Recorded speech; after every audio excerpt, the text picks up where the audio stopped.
Bonsoir à toutes et à tous, j'espère que vous allez bien, j'espère que vous passez d'agréables moments en notre compagnie sur notre chaîne. Je suis très ravi de vous retrouver avec l'ensemble de l'équipe de l'émission chaque vendredi soir pour des soirées consacrées à notre histoire et à notre mémoire. Nous avons entamé l'année en ce mois de janvier avec cette mise en lumière d'une période sombre, cette période de la grande répression sanglante sur la ville d'Alger, précisément sur la Casbah d'Alger entre 1956 et 1957, une période appelée la bataille d'Alger, une période marquée par la répression, les disparitions forcées, les exécutions sommaires, la torture à l'échelle industrielle. Nous poursuivons cette semaine ce décryptage, ces analyses sur cette période, la période des pouvoirs spéciaux et de cette loi martiale décrétée en Algérie. Bienvenue à vous, mesdames et messieurs.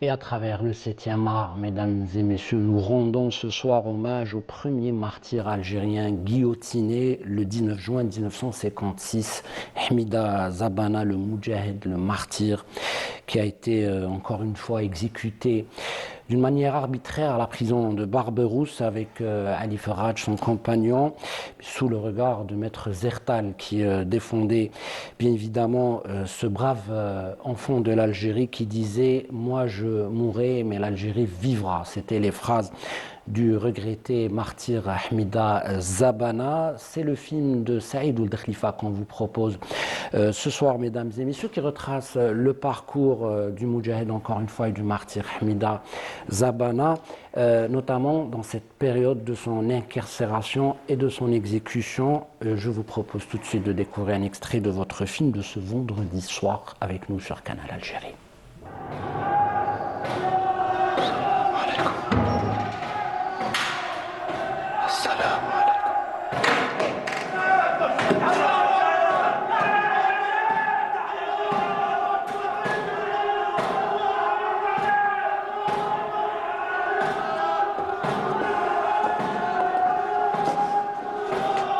Ne me touchez pas. Habille-toi.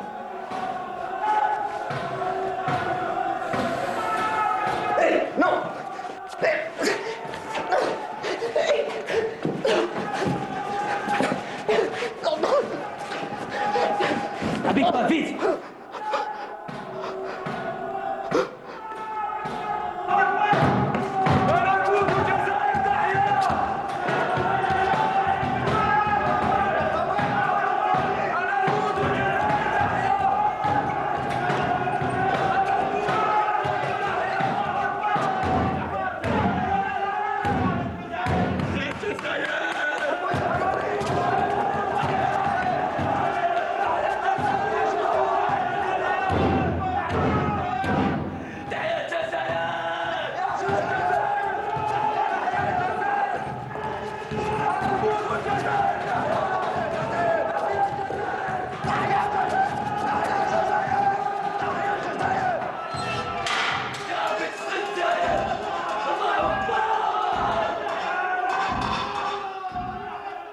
Bien sûr, vous allez devoir rester avec nous pour suivre l'intégralité de cette œuvre juste après le débat que je vais bien sûr entretenir avec mes invités. Je commencerai bien sûr par vous présenter Maître Fatem Zahra Benbrahim, avocate spécialisée en droit de l'histoire, fidèle bien sûr à ce rendez-vous depuis des années avec nous. Bonsoir, Maître Fatem Zahra Benbrahim. On en parlera parce que même Fatem Zahra Benbrahim, bien sûr, a vivement collaboré dans le film de Saïd Ould Khalifa pour justement mettre en exergue et en lumière la grande histoire de Hamida Zabana. Nous en parlerons avec vous, Maître. Mais permettez-moi de vous présenter l'invité de la semaine, Amar Belkhouja, qui se déplace pour nous à partir de la ville de Tiaret. Bienvenue à vous. Je rappelle que vous êtes journaliste. Merci de me me faire participer à vos émissions qui ont beaucoup d'intérêt parce qu'ils s'adressent à l'histoire, à la mémoire. Je disais que vous êtes journaliste, chercheur en histoire, auteur de plusieurs ouvrages qui justement parlent de la colonisation française en Algérie et sur les crimes coloniaux. Ça, c'est très très important. Mais vous parlez aussi du mouvement national et de la révolution de novembre 1954. Je reviens vers vous, Maître Fatem Zahra Mba. Peut-être parce que dans une émission, on reste sur quelque chose qui nous porte. Cet extrait est très très important, celui bien sûr de l'exécution, le jour de l'exécution du martyr Hamida Zabana, le 19 juin 1956. Et vous avez collaboré avec Saïd Ould Khalifa longuement et longtemps pour justement arriver à donner l'essentiel de l'histoire du martyr Hamida Zabana. Qu'est-ce que ça vous évoque, ces extraits, quand vous voyez que ça a abouti, que ça a donné un film qui raconte l'histoire d'un grand martyr? Merci de m'avoir donné l'opportunité de revenir sur ce point. Je dirais que je n'ai pas participé techniquement, cinématographiquement, avec Ould Khalifa. Oui. Mais en fait, M. Ould Khalifa m'avait envoyé Mme Cherabi, Nadia Cherabi, l'ancienne ministre donc, de la Culture, qui est venue me voir en me demandant de lui remettre tous les CD des conférences que j'avais réalisées sur Ahmed Zabana avec Maître Zertal au Forum du Moudjahed. Et donc il y avait un grand paquet, parce que tous les ans, on ne rate jamais cette émission, ce rendez-vous. Et d'ailleurs, même M. Belkhouja était souvent avec nous. Et je lui ai donné... Et ils ont travaillé sur ce texte. Bon, c'est vrai que c'est un film fiction, il n'y a pas tout, mais quand même l'essentiel a été relaté. Oui. Alors, il s'agit donc de deux avocats, Maître Zertal qui était pour Zabana. Il ne faut pas oublier que Maître Amara était donc pour Faraj. Et ce qui me plaît, ce qui me fait très plaisir, c'est que les déclarations que j'ai faites au Forum du Moudjahed, donc c'est des passages entiers de ce que je disais, ont été entièrement fidèlement repris dans le film par Ould Khalifa. Et ça, je pense, pour la construction d'une filmographie qui sert notre révolution, c'est quand même quelque chose d'extraordinaire. Et je voudrais vous dire que avant, quand j'avais donné tous les documents, etc., à M. Ould Khalifa, je lui ai demandé d'aller voir Maître Zertal et mon ami donc Belkhouja est très au courant. Je lui ai dit, allez vérifier si ce que je vous ai donné est juste, parce que ce que je vous ai donné, c'est ce que vous a donné Maître Zertal. Et là, sa réponse était magnifique. Il a dit, je ne peux plus ajouter quoi que ce soit, parce que ce qu'elle vous a donné, c'est exactement ce que j'ai vécu et que je lui ai confié. Alors c'est important, parce que Maître Zertal est mort, Zabana est mort, Maître Amara est mort, Maître Faraj est mort, mais leur mémoire et leur histoire continue à hanter l'esprit français, mais à conforter notre jeunesse et notre peuple dans la connaissance de son histoire. Et effectivement, et à travers ce film, justement, le récit continue et l'histoire continue. Il y a une transmission. C'est notre but. Exactement. C'est notre but. Il y a une transmission. Et peut-être, mesdames et messieurs, c'est l'une peut-être des clés que vous donne Maître Fatem Zahra Mba pour suivre le film ce soir sur Canal Algérie. Ça nous donne encore une fois envie de le redécouvrir, parce que c'est une histoire à la fois incroyable, passionnante et passionnelle, parce que c'est une histoire d'amour entre justement Hamida Zabana et son Algérie, cette Algérie, le peuple algérien, et puis aussi l'histoire d'une colonisation brutale qui n'hésitait pas à faire des exécutions arbitraires ou à utiliser la violence contre les Algériens.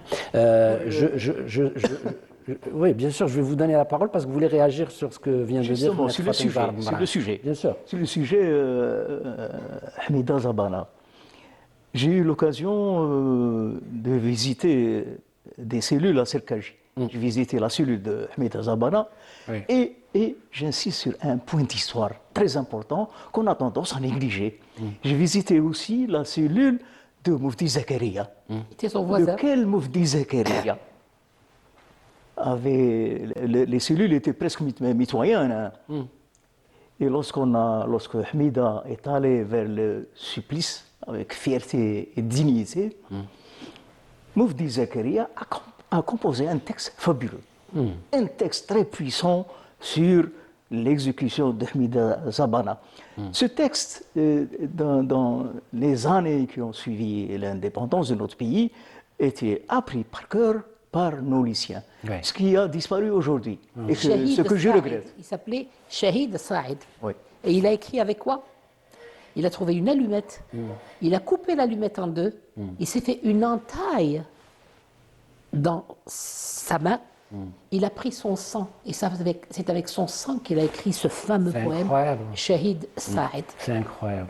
Voilà un peu sur cet épisode très important parce qu'il s'agit du premier guillotiné de la guerre d'indépendance. Et on est en 56, le 19 juin 19 juin 1956. 1956, effectivement. et peut-être ça nous ramène à notre sujet parce que c'est Tout à une fait. date qui nous parle, bien sûr, l'année 1956. Vous qui nous rejoignez, bien sûr, sur Canal Algérie, il faut expliquer que nous avons entamé la semaine avec Maître Fatem Zahra Benbrahim la semaine dernière, ce cycle, si j'ose dire, consacré à la grande répression sanglante de la ville d'Alger. Maître Fatem Zahra Benbrahim adore et insiste sur les précisions parce qu'elle nous dit aussi la Casbah d'Alger, parce qu'il y a une particularité. Il faut savoir que la Casbah d'Alger, oui, la population de la Casbah ont subi le plus gros de cette répression. La semaine dernière, avec Nabil Tribèche, tout le staff, bien sûr, on vous a présenté le film de Gilles Pontecorvo, la bataille d'Alger, bien sûr, parce qu'on l'a considéré comme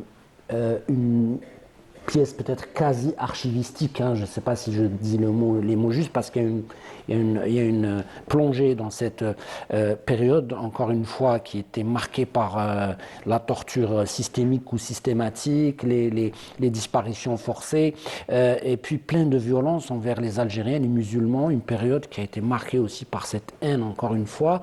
Mais Maître Fatem Zahra Benbrahim, vous mettez le doigt sur quelque chose d'important. Vous nous dites la chronologie, c'est important.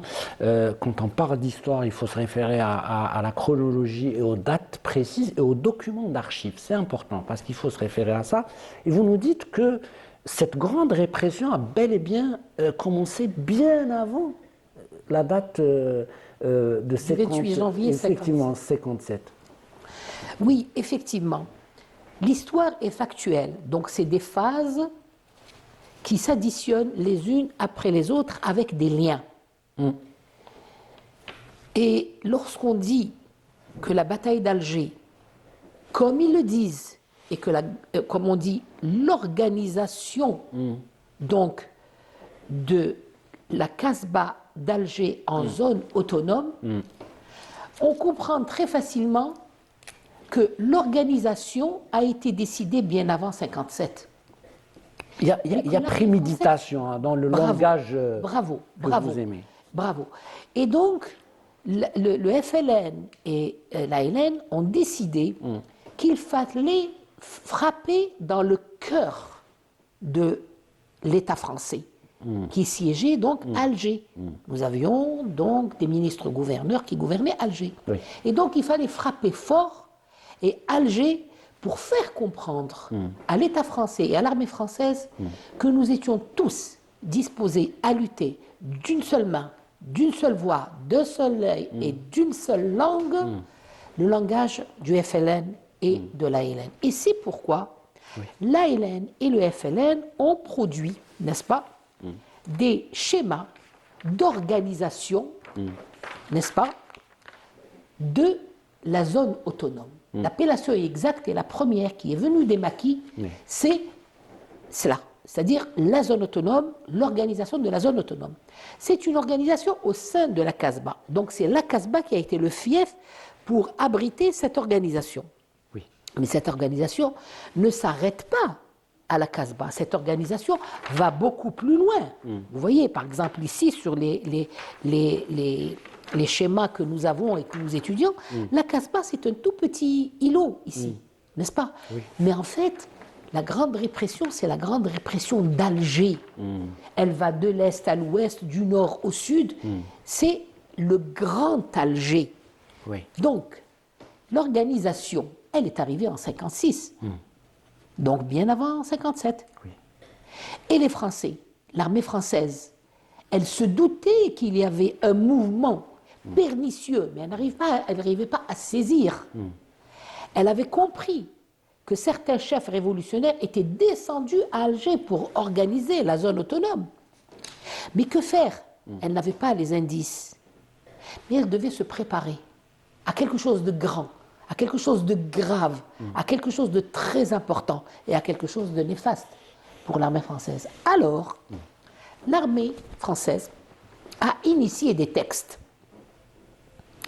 Parce que le fait devance la loi, comme nous l'avons dit. Oui. Les faits étant là, il fallait trouver des lois pour essayer de réprimer, de bousculer, de dissuader cette zone autonome avec ces hommes et ces femmes. Oui. Alors qu'est-ce qu'ils ont fait? Le mois de mars 1956 a été un mois extrêmement important. D'abord, on constate que le gouvernement français va instaurer un nouveau système militaire pour gérer, pour contenir, pour réprimer La population la musulmane population algérienne. algéroise plus exactement. Et donc ils vont créer ce qu'ils ont appelé les pouvoirs spéciaux. C'est quoi les pouvoirs spéciaux? Pour la première fois, on voit ça en Algérie, c'est qu'on va enlever le pouvoir judiciaire et le pouvoir civil aux institutions classiques, n'est-ce pas? C'est-à-dire les tribunaux, l'administration, la police, etc. On va enlever les pouvoirs à ces organismes classiques et on va les mettre entre les mains de l'armée.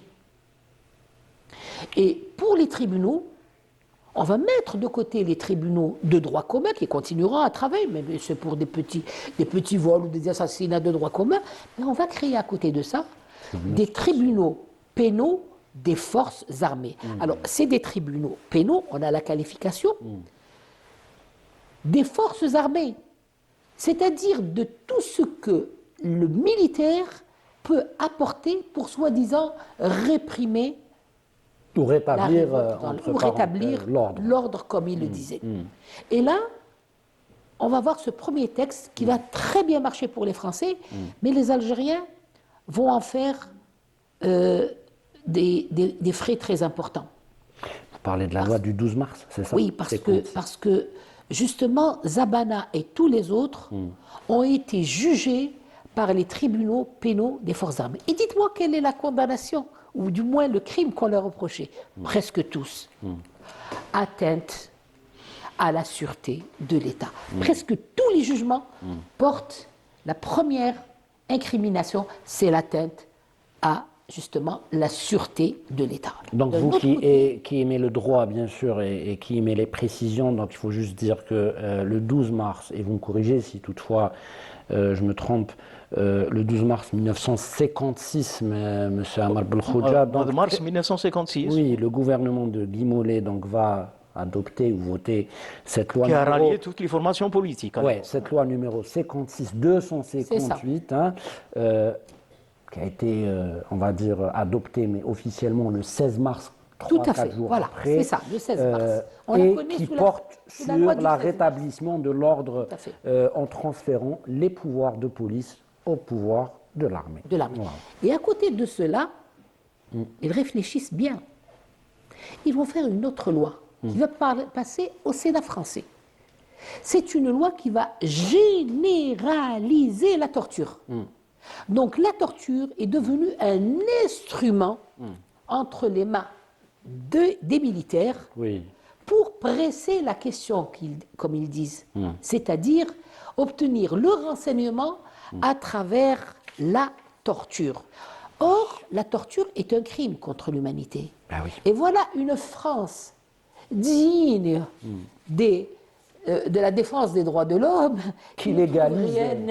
rien d'autre à faire Oui. que d'institutionnaliser Légaliser la torture. institutionnaliser la torture. Ils en ont fait une institution au service du pouvoir judiciaire militaire et de cette manière-là, ils ont pu réprimer à outrance la population algérienne et parfois sans un vrai jugement, sauf avec un semblant de jugement, parce que les militaires, c'était eux les procureurs, c'était eux les présidents, et les juges d'instruction, c'était de jeunes appelés qu'ils faisaient venir, et en une journée, ils avaient fini leur instruction. Je rajouterai après, l'affaire va je de rajouterai des détails par rapport à ce que vous venez de dire.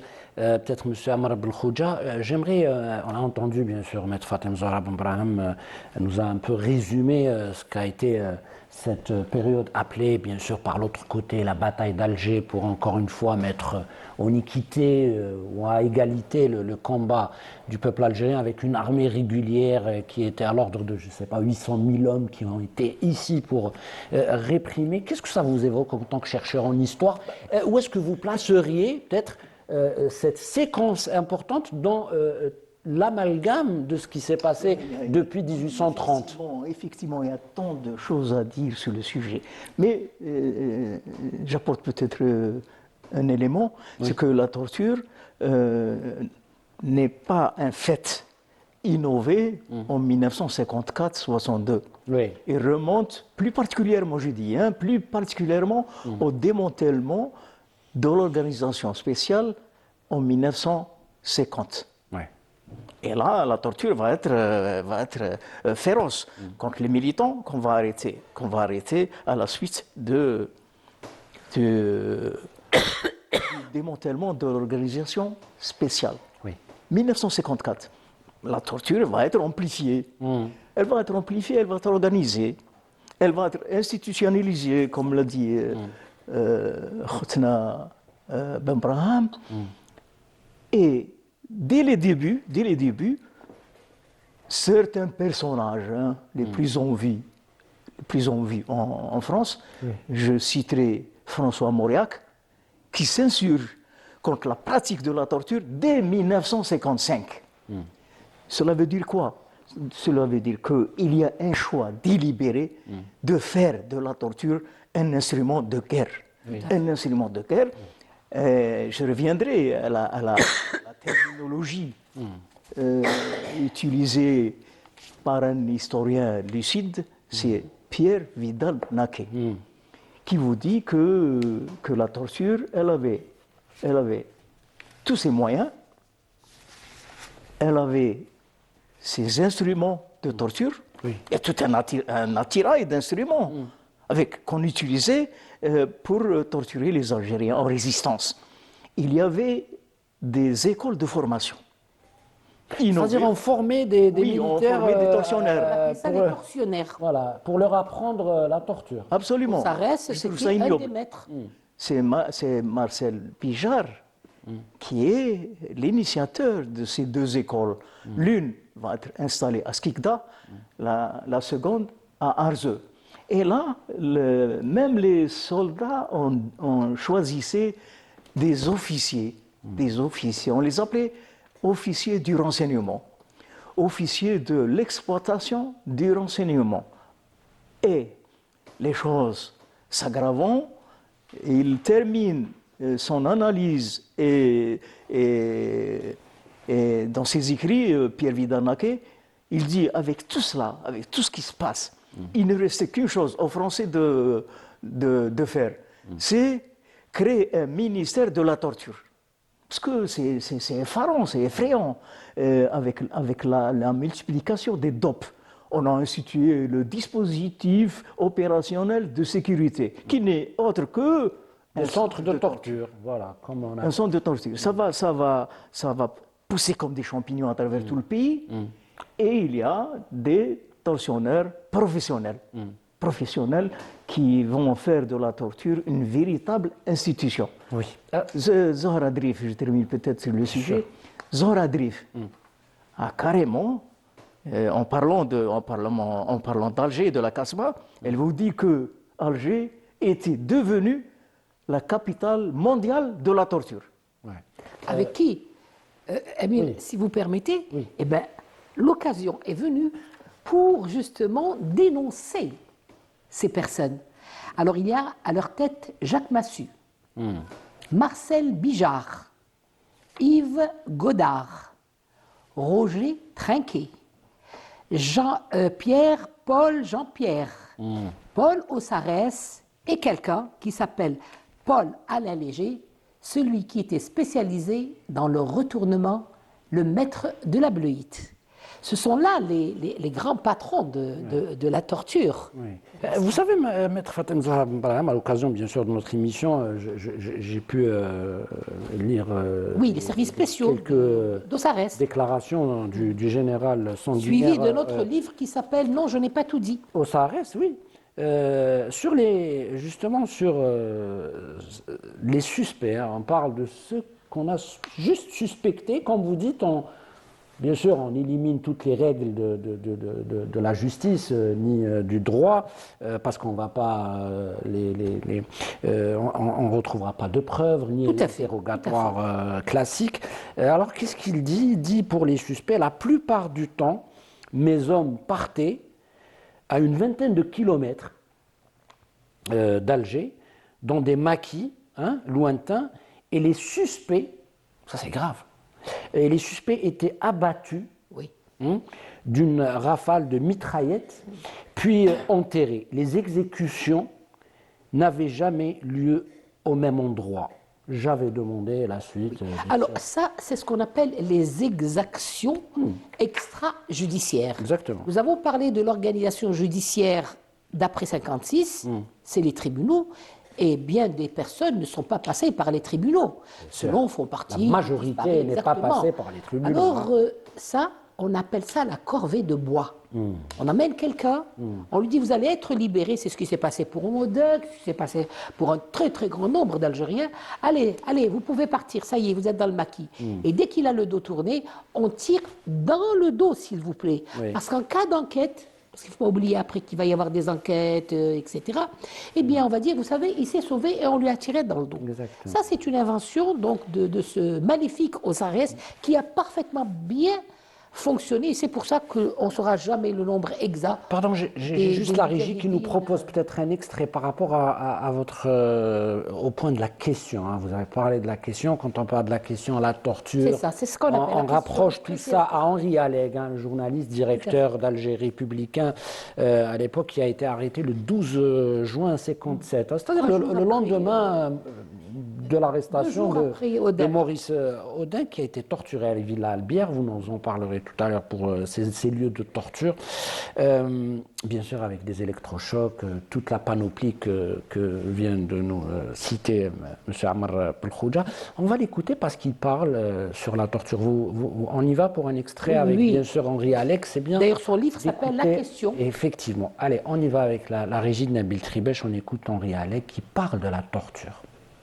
La torture, la pratique de la torture n'a pas commencé en 1957 à mon arrestation. Alors mon affaire a eu un retentissement tout à fait particulier, donc parce que j'écrivais, parce que j'étais journaliste, mais il faut dire que des milliers et des milliers d'Algériens, pour ne pas dire des dizaines de milliers d'Algériens, étaient passés par là où je suis passé, et même avant que l'insurrection ne se déclenche. Ouais. C'était une chose très commune pour les forces de répression, avant même les parachutistes de Massu, de torturer tous ceux qui étaient arrêtés, mais surtout, évidemment, les inculpés politiques. Ouais. Alors vous allez passer plusieurs années de votre vie en prison, en Algérie et en France. En France, oui, c'est ça. Et puis, on en arrive aux années de la libération, si vous voulez, de l'indépendance de l'Algérie. Oui. Alors, si on a bien écouté ce que vient de déclarer Henri Alleg dans cette interview donnée à une télévision française, il dit quelque chose d'incroyable. Il parle de des milliers, dizaines de milliers d'Algériens torturés. C'est-à-dire, c'est vrai qu'on était à l'échelle industrielle de la torture, mais Maître Fatem Zahra Benbrahim, comment une loi peut couvrir justement un tel massacre contre une population au vu au su de tout le monde et sans qu'il y ait réparation, justice? On parle de crimes impunis. D'ailleurs, c'est le titre de cette thématique ce soir. C'est-à-dire disparition forcée, torture, exécution sommaire, et tout ça, ça reste un crime colonial français impuni jusqu'à ce jour. Mais bien sûr, on est toujours dans le déni. Il ne faut jamais l'oublier. C'est pour ça que ces émissions sont en train de venir pour rectifier la vérité et remettre les choses en place. Il faut avoir le courage de dire ce qui a été fait, ce qui n'a pas été fait. Oui. Écoutez, Osarès, qui a d'ailleurs torturé également, c'est son groupe qui a torturé Henri Alleg, lorsque Alleg s'est retrouvé à El Biar, ce jour-là, l'armée française sortait Audin. Et il l'emmenait à une destination inconnue, évidemment, reconnue que très récemment qu'il y a eu donc une corvée de bois pour lui. Que lui dire Henri Alleg Audin, Oui. il lui dit c'est dur Henri, c'est Ah, dur. c'est dur, ouais. C'est-à-dire que la torture est très très dure et effectivement elle est dure.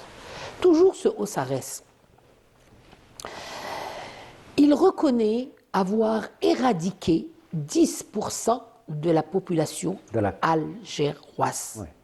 La population d'Alger comprenait 8840 individus.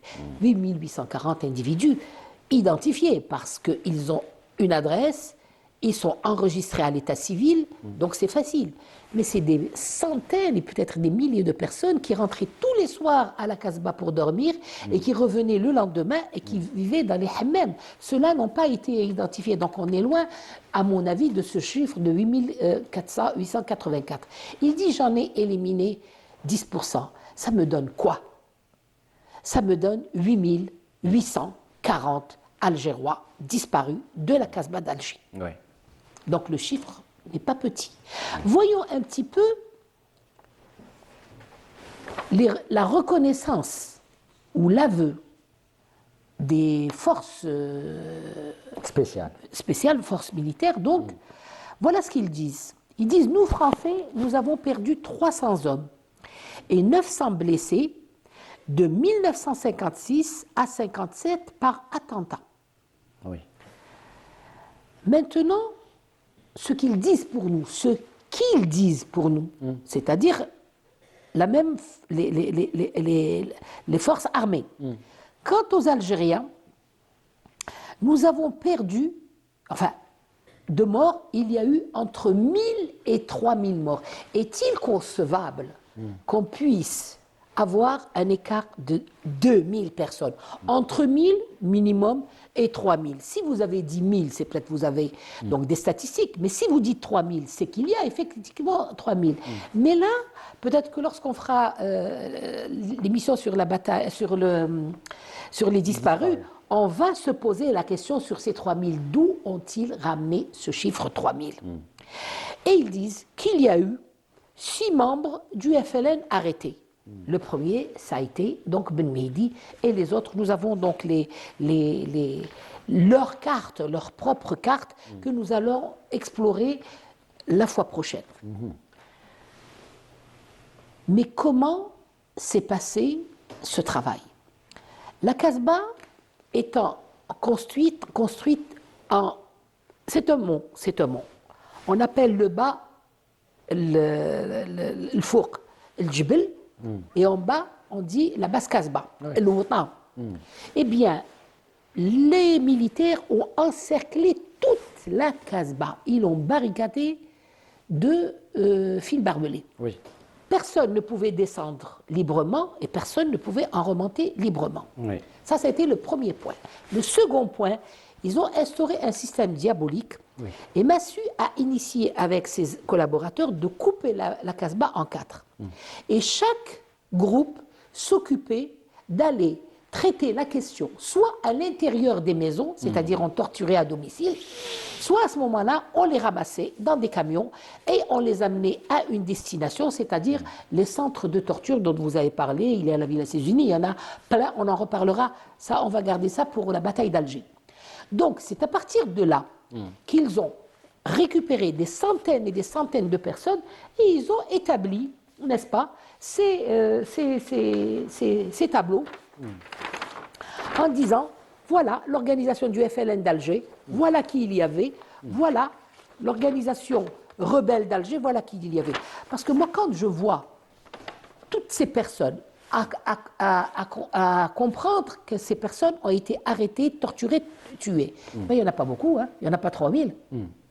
ça veut dire que la vérité est ailleurs. Bien sûr. Il nous cache des vérités. On doit les chercher par nos moyens aujourd'hui, pas dans d'autres institutions, et je dis par d'autres moyens. Ouais. Donc, Vous savez, ils disent, parce que là c'est important ce que vous nous dites, mais après le général Ossares, dans ses aveux, hein, on va dire ses aveux, mais minimes, parce que c'est très important, la logique de réflexion de Maître Fatem Zahra Boumbara, moi je suis totalement d'accord avec vous, parce que pour ces services, c'est-à-dire dans le cercle fermé, généralement, ce sont des cercles fermés, des services spéciaux où le silence est une règle et le silence est une religion, on n'en parle pas. Beaucoup ont emporté leurs secrets dans leur tombe, et ces petits aveux sont juste un petit aperçu de ce qui s'est passé réellement. Est-ce que vous êtes d'accord? oui, C'est-à-dire tout à qu'il y a eu fait. beaucoup de morts. C'est déjà beaucoup. Et la répression d'Alger, ce qu'il dit, se déroulait la nuit, et les nuits d'Alger étaient l'enjeu capital de leur bataille qui ont mené contre les Algériens. Parce que ce questionnement, Ça veut dire beaucoup de choses. Hein. bien sûr, le questionnement qu'ils avaient, c'était en fait pour démanteler le réseau algérois, c'est-à-dire la zone autonome. Ils n'ont pas réussi. Hein. Ils n'ont pas réussi à le faire.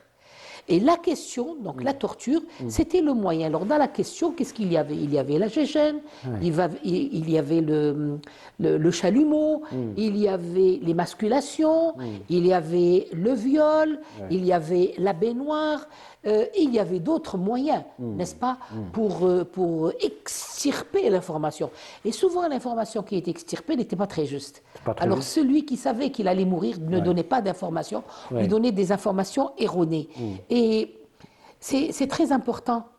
C'est très important parce que les renseignements qu'ils ont obtenus ne sont pas des renseignements fiables. Voilà pourquoi la grande répression a été au profit des Algériens et non pas au profit de la France. Dans le même sens de ce que, pardonnez-moi, dans le même sens dans lequel Maître Fatem Zahra Boumbara est en train de parler. C'est-à-dire, moi je vais le dire ce soir, beaucoup d'actions, hein, entre parenthèses, de torture sur des Algériens se faisaient par pure haine, Tout à fait. animée par le racisme, animée par une certaine perversion, on dit ça comme ça. Tout à fait, C'est ça. je suis d'accord. C'est ça, parce que, est-ce que vous permettez, j'ai juste envie de vous donner de la matière à M. Ammar Belkhodja avant d'intervenir.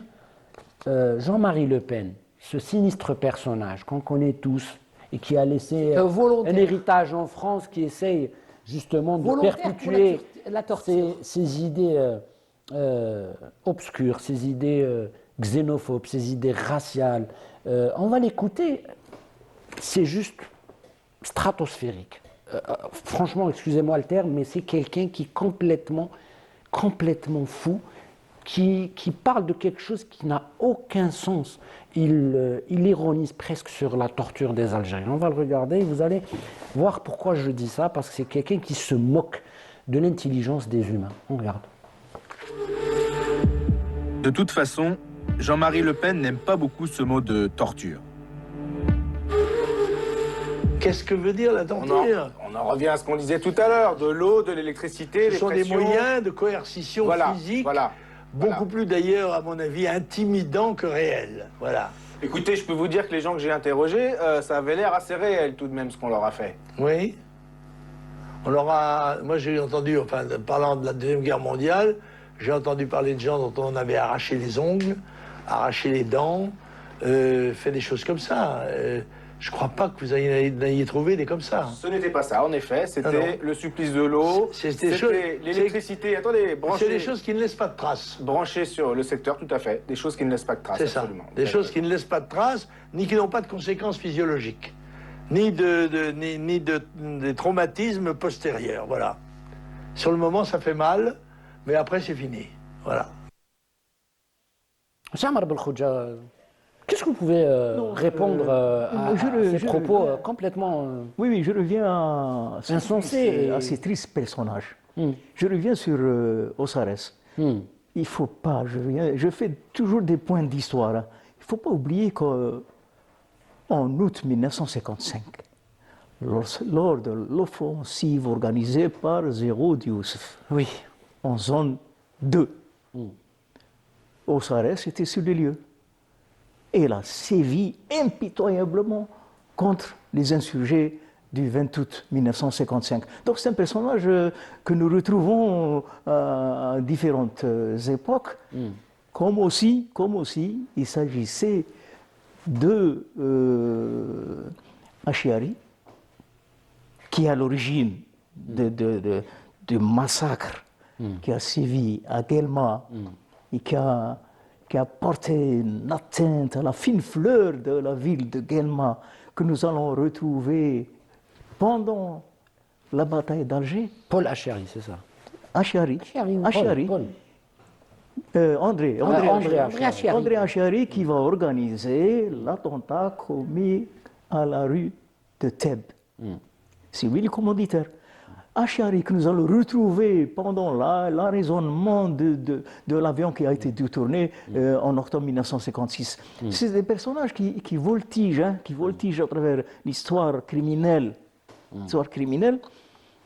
Et ce sinistre personnage qui répond du nom de Le Pen, Jean-Marie Le Pen, eh bien, il s'est engagé volontairement pour passer 6 mois ici en Algérie pour faire exercer son sentiment malsain qui est le racisme. Il retourne tout fier chez lui. La torture, c'est M. Ben Khadda qui en parle dans un livre intitulé La résistance, l'histoire de la résistance de la zone autonome de 56 à 57. Et il parle des DOP, dispositifs opérationnels de sécurité. Le DOP, Ben Khadda Ben Youssef Allah yahfou, il nous dit, comme vous l'avez en préambule, parlé d'une pratique industrielle de la torture. Il vous dit que les DOP fonctionnaient comme des usines de la souffrance. Des usines de la souffrance éparpillées à travers tout le pays. Donc on est bien loin des 3000 personnes dont il parle assassinées à la Casbah d'Alger. Absolument. Très loin. Absolument. Le maître Ben Braham a donné une liste succincte des tortionnaires. Ils sont nombreux, alors, depuis les hauts gradés, jusqu'aux simples soldats qu'on ramène dans un top. Et Marcel Bijar, quand il a terminé avec sa mission ignoble pour décimer les enfants de la Casbah pendant 56 et 57, pendant que la Casbah était en état de siège. Ça me permet de revenir un peu sur la terminologie coloniale. Moi, je remets en cause un peu la bataille d'Alger qui est ressassée, qui est répétée par les officiers français. Je vous dirais qu'Yves Godard, colonel Yves Godard, qui revient dans l'un de ses livres sur cette terminologie mensongère et qui vous dit il y a eu la bataille d'Alger du général Massu, il y a eu la seconde bataille d'Alger d'Yves Godard, moi-même, il y a eu la troisième bataille d'Alger, c'est lui qui le dit avec insistance, il y a eu la troisième bataille d'Alger de l'OAS. Donc aujourd'hui, le journaliste algérien ou le chercheur algérien ou l'historien algérien doit un peu réviser, beaucoup de journalistes quand même. Je citerai l'historienne Melika Rahel dans son livre, elle met bataille d'Alger entre les guillemets. C'est-à-dire qu'il faut se méfier un peu de cette... d'accord, donc bien sûr. Je reviens à Bijar, Marcel Bijar. On termine avec cette mission de destruction de l'espèce humaine par la pratique de la torture qui n'est utilisée que pour laver l'affront de Dien Bien Phu en Indochine. C'est ça un peu l'objectif visé par la France coloniale. Essayer de remporter la victoire par un raccourci qui est celui d'utiliser la torture. À Saïda, parce qu'après Alger, après la bataille entre les guillemets d'Alger, il rejoint les monts de Saïda et quand on capturait un membre de l'ALN, il lui met son pistolet sur la tempe et lui dit avec nous ou contre nous, parce que Marcel Bijard espérait un peu le ralliement de... C'est le retournement, c'est ce qu'on appelle le retournement. Eh ben, ça n'a pas... Ça a commencé à Alger avec... Oui, ça n'a pas réussi parce que quand tu lui dis contre vous, eh ben, on lui loge une balle dans la tête. Voilà ce que vaut Bijard, Ossarès, Le Pen, Massu, Trinquier, Roger Trinquier. C'est lui, c'est Trinquier qui est le père du retournement. La bleuite. Oui, avec Paul, Oui. avec Grasset aussi. Roger Trinquier était spécialiste dans le quadrillage. Et le quadrillage, ça a été... Non, c'est pas lui, Belkhoudji, attention. Le quadrillage, ça a été Massu qui a instauré cette méthode de quadriller, mais Trinquier était dans un groupe, dans l'exécution dans de un cadre pour faire du retournement, parce que le retournement est important. Oui. Par le retournement, on obtient le renseignement, et nous avons un cas, nous en reparlerons un jour, très précis, parce qu'il faut savoir rendre hommage à ceux qui ont combattu et qu'on a maltraités. Oui. Je voudrais, pardon, je ne sais pas si c'est pour revenir juste à cet extrait. Celui qu'on Oui. vient d'écouter. Alors vous voyez, quand on a l'âme criminelle, on peut enfanter des gens qui ont la même structure mentale. Et bon, lui, c'est vrai qu'il était le spécialiste du couteau, hein. Ouais. Parce que Bien sûr. la révélation que nous a fait Raphaël Branche dans son livre est l'histoire du poignard à la Casbah avec Les sur initiales, le mot Le Pen, qu'il n'a jamais voulu reconnaître. Il a été confondu plus d'une fois, mais il n'a pas pu se défendre contre une vérité très très forte. Avérée, claire. Raphaël Branche en a fait un livre, n'est-ce pas?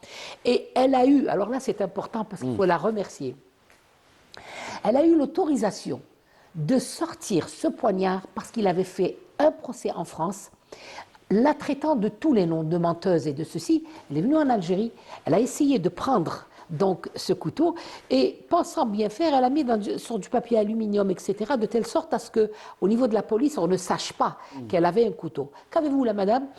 Eh bien, écoutez, j'ai un couteau. Qu'est-ce que c'est que ce couteau? C'est le couteau de Le Pen. Et alors, le commissaire de police lui dit, qu'est-ce que c'est que cette histoire? Elle lui dit, voilà, il a servi à tuer un Algérien et je suis obligé d'apporter la preuve en France dans le procès. Il lui a dit, partez, madame, et rendez-le quand vous voulez. Ça, c'est la première des choses. Donc, aujourd'hui, quand on voit la fille de Le Pen, il ne faut pas s'étonner, hein. Il ne faut pas s'étonner, c'est la fille de son père. Quel père, N'est-ce quel pas? père. Exactement. Alors, maintenant, je voudrais ajouter un petit mot concernant ce livre. Ossarès ne voulait pas dire la vérité. Mais quand sa femme l'a divorcé et que sa fille est partie, il s'est retrouvé tout seul. Il a épousé une femme, à peu près de son âge, mais une femme qui était une humaniste. Et alors elle a mis beaucoup de temps à l'obliger à dire la vérité, à vider son cerveau. Et c'est grâce à un journaliste qui a beaucoup travaillé, il a réussi à enregistrer. Et il a fait exprès. Quand on lui a posé la question, il dit « Mais pourquoi tu as enregistré ?» Il m'a dit « Pour que demain, il ne puisse pas dire que j'ai inventé. J'ai non seulement enregistré, mais j'ai ramassé tous les enregistrements. » Donc c'est le journaliste qui a écrit ce livre. Après ce livre, Ossarès a eu un procès. La France lui a fait un procès et les militaires lui ont retiré sa Légion d'honneur. Alors, le procès qui avait été initié contre lui, c'est l'apologie du crime de guerre. Et il en a beaucoup souffert. Mais juste après, il a fait un autre livre, beaucoup plus intéressant. Ou nous disons c'est une continuité. Non, je n'ai pas tout dit. Et là, il apporte d'autres révélations. Donc vous voyez qu'il y a certains tortionnaires qui ont parlé, et je pense qu'il y en aura d'autres qui vont parler par le biais de leurs enfants. Oui, peut-être mettre Fatem Zahra Brahim dans le même sillage de la préméditation, parce que c'est très important de dire que tout a été préparé en amont, bien sûr, pour arriver à l'exécution et à la torture et à la disparition, et à faire disparaître avec force ou par la force des Algériens. Voilà ce que dit par exemple Ossarès sur un fragment de vérité. Je dis bien un fragment parce que c'est... Merci de l'avoir dit parce que c'est vrai, c'est un fragment. C'est des fragments de vérité parce que quand on parle justement d'un nombre de 8000 disparus, c'est pas les Une 3000, reconnaissance de 3000 simplement. Donc il y a eu beaucoup de centres de torture, beaucoup de centres d'EDOP, comme disait M. Amar Belkhouja, beaucoup d'opérations nocturnes, clandestines pour tuer des Algériens, des familles d'Algériens. Alors il dit très vite, Grasset nous avait trouvé un local discret. À Mustapha, dans la périphérie d'Alger, une grande villa de 2 étages sur cave entourée d'un jardin, imaginez bien. À l'abandon, il avait 4 pièces par étage. Le nom de cette villa était prédestiné. La villa des Tourelles. Des Tourelles, Ça. elle est connue. Du même nom que la caserne. Écoutez bien, M. Amar Belkhouja, du même nom de la caserne parisienne qui abritait le SDES ou le SDEC, les services de SDEC. Vous voyez bien les parallèles, c'est-à-dire là on est en train bien sûr de chercher les entités qui vont faire encore de l'oppression en Algérie. Donc l'endroit où elle se trouvait, cette villa bien sûr, avait l'avantage d'être isolé. On va commettre des crimes à l'abri on ramène des regards. Les gens dans le silence, on les tue et on les renvoie dans les silences. Voilà, il n'y avait pas de voisins pour nous gêner. Pour les cris des torturés. C'est là que se pratiquaient les interrogatoires musclés des prisonniers et des suspects qui nous revenaient. Quoi. Je reviens qui viennent ou qui les ramenaient là-bas. Je reviens rapidement sur le sujet et je reviens encore au triste personnage. Tous ces éléments qui ont composé l'armée française, des plus hauts gradés, hauts officiers, jusqu'aux simples soldats, aux simples caporales, tout le monde était mêlé, sans regret, sans état d'âme. Bijar. Même les pieds noirs torturés, dans leur villa, dans leur ferme. Oui. Il y en a plein comme ça. J'en arrive. La ferme Mziana, très connue. Oui, j'en arrive. À Ain Abid aussi. Oui, j'en arrive. Marcel Bijar, d'abord, la torture n'a épargné personne. Ni les enfants, ni les femmes, ni les adultes. C'est-à-dire que c'était massif à un tel point que ça devenait ignoble. Alors, Bijar. Elle était institutionnalisée, donc ils ont profité. Oui, Bijar. Il vous dit, je torture 1, il me ramène 10. Je torture 10, il me ramène 100. Je torture 100, on me ramène 1000. On me ramène 1000. On a parlé tout à l'heure avec Maître Ben Braham sur la liste des tortionnaires. Il y a aussi la liste des lieux de torture. Oui. Alors, vous venez d'évoquer la villa. Il y avait une multitude de villas torturées. Et la villa. Généralement, c'est toujours des villas, il y a pas des appartements. Il y a une villa de triste mémoire dont il faut parler abondamment. C'est la villa Suzini. La Suzini, qui n'est pas très loin quand je traverse les alentours, Clos-Salambier, Diar Mahsoul, j'ai froid au dos de ce qui s'était passé dans cette villa. Il y a eu les villas, il y a eu les fermes. Alors les fermes, il y a la ferme Mziana à Constantine. Alors qu'est-ce qui s'est passé dans cette ferme? Et il y a les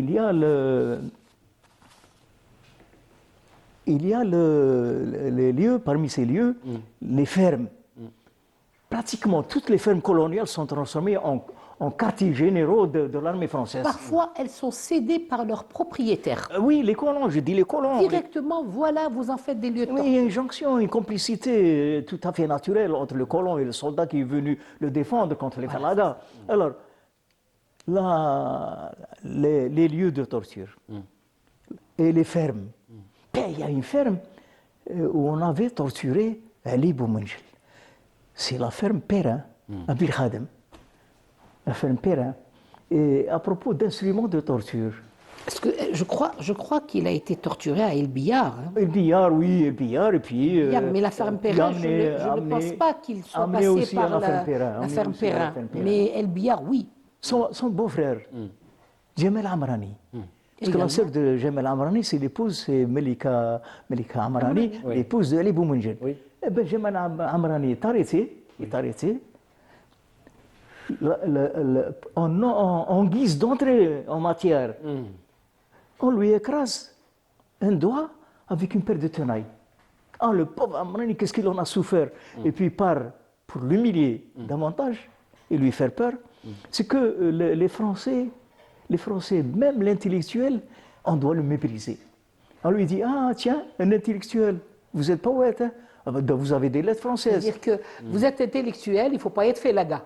Oui, il faut nous citer quelques extraits de Lamartine ou de... Avec un brin de sadisme assaisonné, de paternalisme, un peu ces comportements, même l'intellectuel n'était pas épargné par cette machine Il était infernale. important, c'était lui le cerveau. Par cette C'est machine lui qui infernale planifiait, c'est normal. qui visait à faire taire ce sentiment révolutionnaire des Algériens qui, dès le premier coup de feu de 1954, ils étaient résolus à poursuivre le combat jusqu'à... Maître Fatem Zahra Ben Brahim, peut-être pour terminer l'émission, on en a parlé, la bataille des chiffres, moi je ne l'appellerai pas la bataille Oui, très d'Alger. bien, c'est une très très belle C'est la bataille des chiffres. appellation, la bataille des chiffres. Oui, parce très que très vous bien. nous dites que la population à l'époque algérienne, musulmane, arabe, était à 800 000, c'est ça?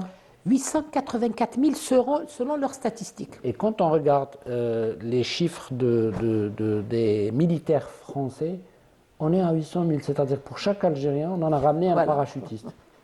Oui, tout à fait. Ça veut dire que L'intention, L'intention. le rouleau compresseur, Exactement. c'est-à-dire on avait effacer. prévu un extrait de Paul Tejen, qui était responsable général de la police à Alger, qui a fait justement barrage à... Il était contre la torture, il était opposé à la torture. C'est pour ça qu'aujourd'hui, on a peut-être prévu son extrait par rapport à la torture, parce qu'il s'exprime par rapport à la torture. Peut-être qu'on va l'écouter, mais je vous promets, maître, que l'émission qui va être consacrée aux disparus, ça, c'est le schéma de notre feuille de route pour les prochaines émissions. On en parlera bien sûr et on aura d'autres déclarations de Paul Tejen. Je ne sais pas si Nabil Tribèche dispose de cet extrait, parce que on l'avait prévu, donc c'est bien d'imager et d'écouter surtout ces Français qui étaient complètement aussi surpris Contre la torture, oui. par le comportement des politiques et du gouvernement français à l'époque, qui, encore une fois, avait légalisé, autorisé et institutionnalisé la torture.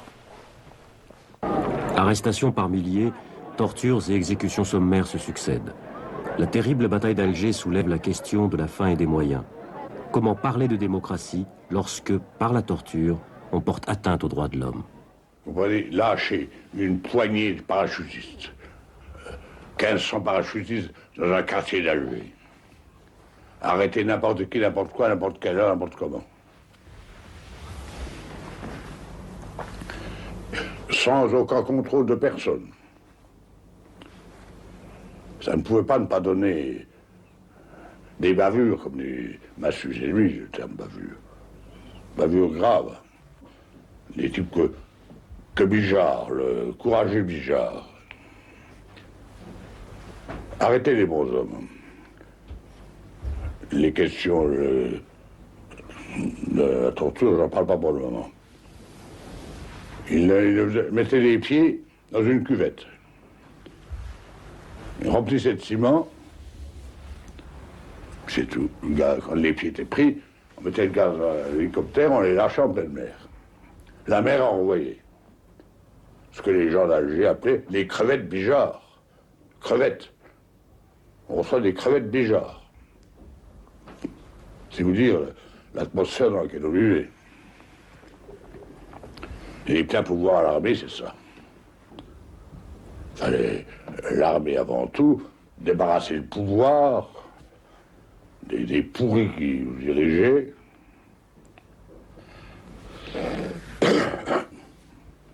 La bataille d'Alger était gagnée comme ça. Et oui, voilà, on vient d'écouter encore une fois les propos de Paul Tejen, qui était secrétaire général de la police à Alger. D'ailleurs, il a quitté Alger depuis cet épisode de la torture, encore une fois institutionnalisée, et qu'il a lui-même dénoncé à travers plusieurs déclarations, là où il ne mâche pas ses mots. Hein. Oui, non, non. Moi, j'ai beaucoup d'admiration pour lui et pour son courage, parce qu'il fallait le faire à l'époque. C'était pas évident. Il a démissionné. Mais lorsqu'on va chercher pourquoi cet homme a eu ce comportement noble, il vous dira, j'ai moi-même subi la torture en temps de guerre et je ne veux pas la faire subir aux autres. Peut-être mettre Fatem Zahra Ben Brahim, parce que ce soir, la programmation nous a prévu le film de Saïd El Khalifa sur encore une fois le parcours de Hamida Zabana. Nous allons regarder le film ensemble ce soir avec nos téléspectateurs. Qu'est-ce que vous pouvez nous dire justement brièvement pour peut-être rendre hommage aux martyrs, mais aussi surtout du sacrifice. Du sacrifice, mais aussi il faut rendre hommage à ces avocats qui ont aussi subi de la torture. C'est des avocats, d'ailleurs on a un extrait où on peut peut-être la semaine prochaine peut-être le proposer, là où Henri Allègre, il parle même dans la question qu'à un moment donné, on ne trouvait plus d'avocats qui pouvaient défendre les torturés algériens, que ce soit des Algériens ou des Européens qui vivaient ici en tant qu'Algériens, parce qu'à l'époque c'était comme ça, c'était des colons, parce qu'ils étaient torturés et eux-mêmes, ces avocats, ou elles-mêmes étaient assassinés ou portés disparus. Oui, effectivement, ça c'est mon grand sujet, évidemment. Mais j'aurais tellement aimé qu'on... On va le faire d'ailleurs. Le 23 mars, la journée nationale de l'avocat. La journée nationale de l'avocat, on va parler des avocats et du rôle des avocats. Effectivement, ce film est important. Ce film va montrer comment deux hommes, deux jeunes avocats, que ce soit Maître Zertal ou Maître Amara, arrivent à faire face à un arsenal juridique. Il y a des moyens judiciaires énormes et politiques. Exactement pour défendre des hommes d'honneur et de dignité. Et pour dire que ces gens ne sont pas des assassins, ce sont des révolutionnaires, ce sont des combattants pour leur pays, pour la liberté et pour l'Algérie. J'ai eu la chance extraordinaire d'être élevé par tous ces hommes, Maître Bentoumi et tous les autres. C'est peut-être ce qui a forgé en moi cet amour de l'histoire et cet amour du droit de l'histoire et de la justice. Ce film est très important. Moi, je le considère comme un film culte, presque autant que celui de la bataille d'Alger, parce qu'il s'agit du premier condamné et exécuté dans la prison de Barberousse, malgré le fait que le monde entier se soit insurgé et ait demandé à Ronnie Coty et à Mitterrand de le gracier et de faire la différence entre un criminel de droit commun et un combattant de la révolution. Liberté. Merci. Donc je leur souhaite bon visionnage, c'est ce qu'on va dire. C'est ça, ou bonne projection, comme on dit dans le cinéma. Merci beaucoup, Maître Fatem Zahra Ben Brahim. Monsieur Amr Belkhoudia, vous voulez terminer cette émission avec vous, bien sûr, avec cette citation. Vous nous dites de Gisèle Halimi, l'avocate aussi qui a défendu Jamila Boupacha, par exemple. L'avocate nous a quittés le 28 juillet 2020. Qu'est-ce qu'elle a dit, justement, Gisèle Halimi, rapidement? C'est une émission qui me donne l'heureuse occasion de rendre hommage à Aimé Césaire, qui nous dit que le colonialisme décivilise aussi bien le colonisé que le colonisateur. Et rendre hommage aussi à une grande avocate qui était aux côtés du FLN, aux côtés des Algériens, chez Gisèle Halimi, qui nous dit que la torture déshumanise aussi bien le torturé que le tortionnaire. Pourquoi le torturé? Je vous donne l'exemple de Brahim Chergui. Au bout de 2 mois ou 3 mois qui traverse dans ce supplice, il pèse au moins 15 kilos. C'est la déchéance. C'est un peu la déshumanisation de l'être humain, réduit à devenir une véritable épave parce qu'on porte atteinte à sa dignité. Et le tortionnaire, qu'est-ce qui devient ce tortionnaire dans ces situations? Lui aussi. Fou. Oui, il y a eu des cas de dépressifs, des malades mentaux. Aujourd'hui, ceux qui restent, ils sont malades, ils ont rendu malades leurs enfants et leurs petits-enfants. Qu'est-ce qui se passe dans ce duel morbide? C'est que le tortionnaire est dépouillé de son humanité. Et il devient carrément un monstre. Je reviens au texte lisez-nous parce que on arrive à la fin de Gisèle Halimi, qui vous dit ceci. Les bourreaux de Maurice Audin, de Lebou Mengel, de Ben Mehdi, de Jamila Boupacha ont tenté de les dégrader physiquement. Les bourreaux, de les dégrader physiquement, en leur faisant subir d'atroces souffrances, en portant atteinte à la fois à leur dignité, au respect de la personne humaine, à leur pudeur. Je reviendrai dans une autre émission pour parler de la pudeur chez la femme. La femme, elle a gardé, beaucoup de femmes ont gardé des traumatismes qui n'ont jamais été guéris. à leur pudeur, mais surtout, ils ont voulu détruire leurs idées, la volonté de libération, d'indépendance, qui est celle de tout le peuple, l'amour de la patrie algérienne, leur idéal pour construire le bonheur et la prospérité de leur pays. Et s'ils se sont acharnés contre eux, parce qu'ils ne pouvaient parvenir à leur faire renier leur idéal, ils espéraient en même temps intimider tout le peuple, le faire céder, renoncer à ses aspirations pour pouvoir maintenir le régime. Certes, il est prouvé que le peuple algérien n'a pas été intimidé. Cela n'a pourtant pas fait réfléchir les colonialistes qui continuent à employer désespérément leur méthode de mort et de honte. Merci beaucoup, M. Amr Belkhouja. Merci de vous avoir déplacé jusqu'au 21 boulevard des Martyrs à partir de la ville de Tiaret. En tout cas, vous emportez avec vous toutes nos sincères salutations aux habitants de Tiaret et à tous nos amis de l'ouest algérien, enfin de l'ouest à l'est, du nord au sud. De toute manière, nous, on a le cœur algérien et on vous aime tous, en tout cas, et surtout ces âmes qui font accélérer les particules, notamment ceux qui transmettent l'histoire et ceux qui font cette sauvegarde de cette mémoire incroyable du peuple algérien. Maître Fatem Zahra, la semaine prochaine, bien sûr, avec une nouvelle émission avec vous, sur bien sûr la continuité de ces thématiques qu'on a décidé de présenter à nos téléspectateurs chaque vendredi, avec le soutien, bien évidemment, de l'EPTV, la direction d'Ativision algérienne, Canal Algérie, et puis surtout du Studio 7 et leur équipe technique, et à leur tête Nabil Tribej, notre ami, et Hajar Bessa qui est à la coordination et Scriptana. Moi je vous remercie, je vous dis tout de suite le film Zabana sur Canal Algérie. Bon visionnage ou bon film tout simplement. Au revoir et merci d'être avec nous chaque semaine, d'être fidèle à ce programme. Ciao.